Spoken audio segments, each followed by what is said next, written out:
Привет, друзья! Этот рецепт оценят сладкоежки, любители всего шоколадного. Приготовила мраморное шоколадное печенье. Готовится легко и быстро, а как вкусно получается. Просеиваю муку,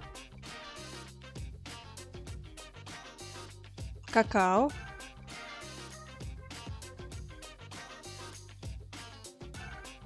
сахарную пудру, разрыхлитель и ванильный сахар. Перемешиваю.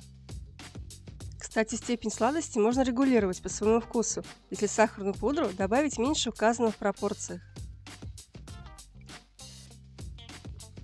Добавляем сливочное масло и перетираем руками.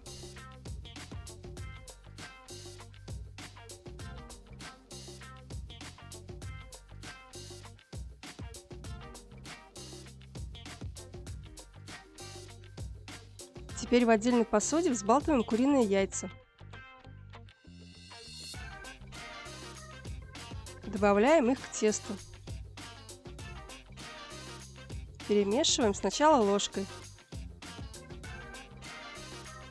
а потом руками.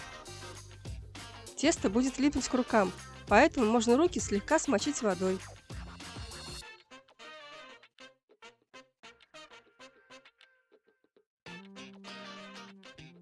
Также слегка смачивая руки водой, формируем шарики.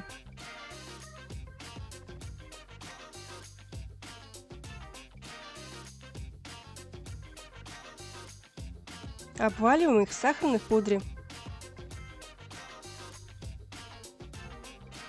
И выкладываем на противень. Выпекаем в разогретой до 180 градусов духовке 20-30 минут. Вот какое красивое и аппетитное шоколадное печенье получается. Очень вкусно с чаем, кофе или какао. Обязательно попробуйте. И не забывайте подписываться на мой канал, чтобы не пропускать новые видео. Буду рада вашим лайкам и комментариям.